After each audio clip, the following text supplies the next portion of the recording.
Hey everybody, this is part one of 12.3. I'm going to have to split this up just to be sure that we get a good explanation of these four problems. We're still working with percents as we talked about in the previous lessons.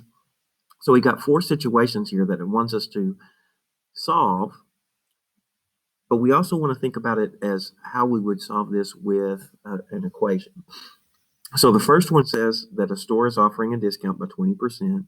Diego also has a coupon for 30% off, and it says that the store applies the coupon first, then takes the 20% off.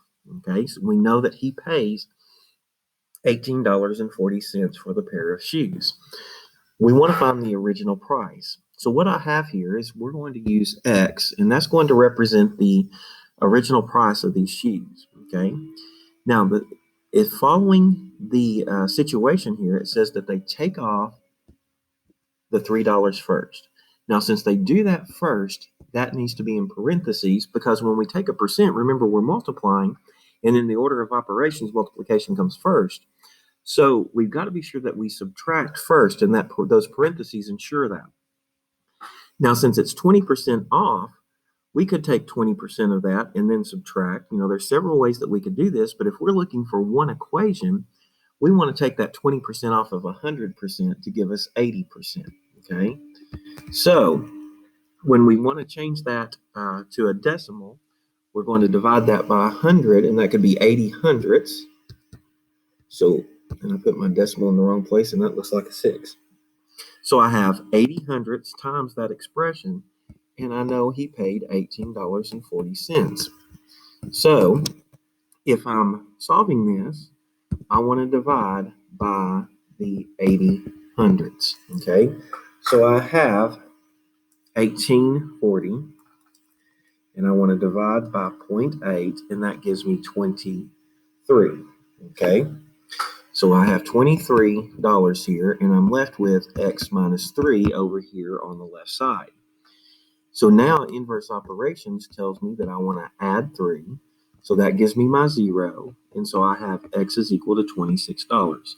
So I know that he spent those shoes originally cost $26. Okay, so if we look at number 2 now, let me get rid of some of this work so I can have some more room to work. On number 2,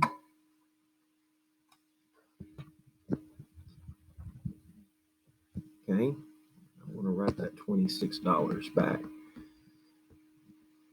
All right, so on this particular one, they had 100 pair of flip-flops in stock. After selling some, they noticed that 3/5 of the flip-flops they have left are blue. If the store has 39 pairs of blue flip-flops, how many pairs of flip-flops, of any color, have they sold?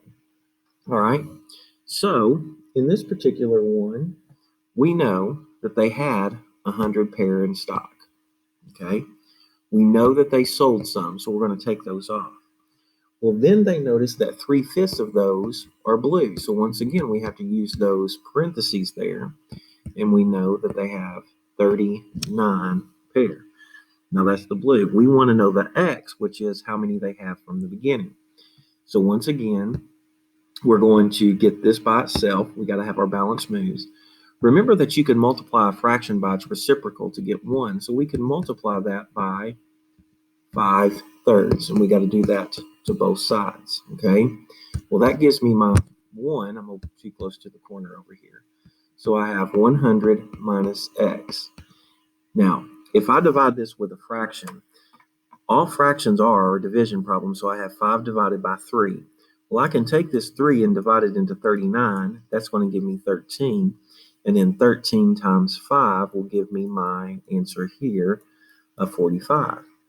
Now, in order to keep solving this to get the X by itself, I have a positive 100. So that means I'm going to take away, because that's the opposite. That's what I'm going to do. So that gives me a negative X is equal to 55, 35. What's it equal to? I don't know. That popped up there and confused me.